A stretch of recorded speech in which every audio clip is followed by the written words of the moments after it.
What's going on, everyone? Today we're going to be going over the wall. It's going to be an introduction on how to perform some AXYS, some light nerve flossing, some restoration of the trunk, namely the posterior chain. So let's get right into it. We're going to be starting out in an L-shaped position on the wall, like so, just relaxing. I have my hands, my elbows out to 90 degrees, and I have my hands back, almost like I'm doing external rotation, and I'm going to sit there for 15 seconds and just breathe. This is getting all the general tension out of your hamstrings and your posterior chain, and then I'm going to slide my one leg down the wall to a comfortable degree, and I'm going to begin to lift my other leg while pulling my toe toward my face off the wall, making sure that I'm squeezing that quad. So in this instance, I'm squeezing the right quad as I pull it up off the wall, and I'm pulling my toe toward my face. I'm going to do that for about 6 to 8 reps, making sure that I'm breathing and I'm keeping my lower back pressed flat into the ground before I switch legs. Once again here, pulling that foot down the wall to a comfortable degree, making sure that I'm squeezing my quad and pulling my toe toward my face as I lift off the wall. This is going to get everything kind of moving from, the base of your lower back all the way into the bottom of your foot. You're going to feel this stretch, especially if you've been tight from sitting for a long period of time. Once I finish those, I'm going to move into my double leg wall bridge, right? So I'm going to lift my hips with straight legs right there. And then I'm going to go ahead and drop my feet down. I'm going to bring them as close into a squatting wall position as possible here. And I'm going to bridge my hips up here, right? And what this does is, as I'm focusing on driving my hips up in the air, I'm squeezing my glutes. It's going to help me to open up the front of my hips. And then as I lower back down, I'm patterning my spine back onto the ground, one vertebra at a time. And then I'm going to move back up and move into another straight leg double hip bridge. So I'm pointing my toes, squeezing my quads, squeezing my butt, and lifting my vertebra off the ground one at a time while I drive my hips up into the air. And this is just kind of acting as like a full body activation, like global activation. And then as I bring my feet back down into that squatting wall position, I'm driving up. Now all the while I'm getting a passive stretch on my chest, my shoulders, while I'm doing this, because I'm in that kind of 90-90 position with my arms, and it's actually stretching through my T-spine and my chest as well. So double whammy there, but that's actually a passive stretch. You're not really doing anything to get that, but it is fun to breathe through and kind of feel your chest open, right? Once again, double leg, straight bridge off the wall, and then I'm coming back in. One more time. Every time I'm able to get my heels closer to my butt and feel my spine kind of loosening up, as well as my anterior hips, the entire complex. You can feel it kind of open up while you do this. It's also activating the glutes heavily as well. And then on that letdown, I come in really slow, one vertebra at a time. You might even hear some cavitation, some cracking and popping, but that's totally normal. So roll with it.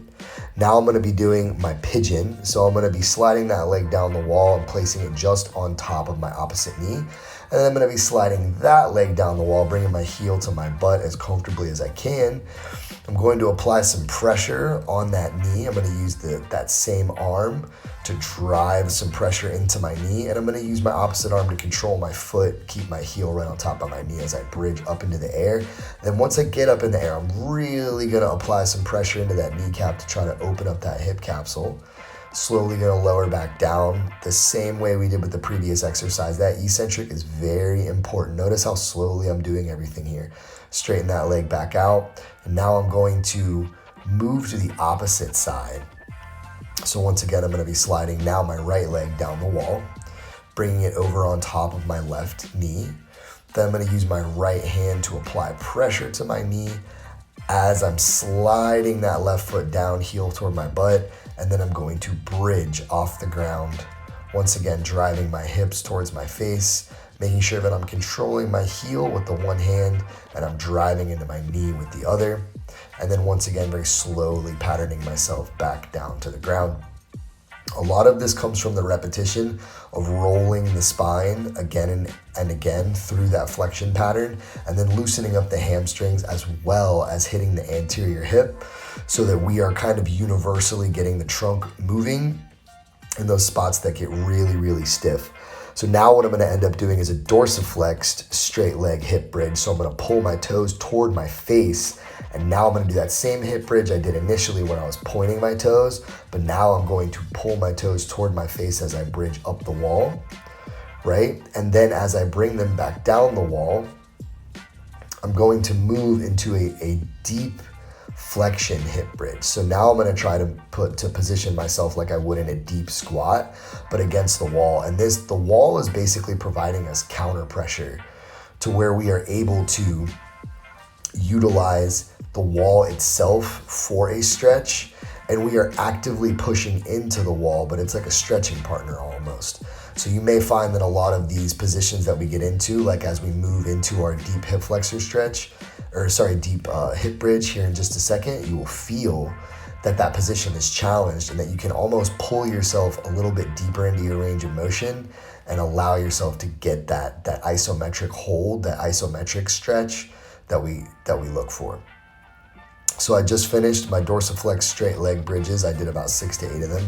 And now I'm gonna pull my knees in toward my chest, drive my heels toward my butt, and I'm going to work on holding my core really tight while I drive my spine into the ground. This is encouraging some abdominal activation before I move into that big bridging movement where I'm not only going to be getting the hip flexors, I'm going to get the iliacus a little bit. It's hard to stretch the psoas. It doesn't really stretch. You can kind of do some release work on that in the iliacus, but this particular movement, due to the fact that you have some decent thoracic flexion as you drive up and get your hips up off the ground, can actually feel it through the iliacus just a little bit. So once again, holding, taking big deep breaths, making sure I'm bracing my core, making sure that I'm tucking my chin. So I may even, if I've had a really long session and my shoulders and chest are really tight, you may even feel these breathing drills in your mid back. So once again, that bridge, slowly patterning back down, and that's gonna take us out of today's post game. Hope y'all enjoyed it. See you soon.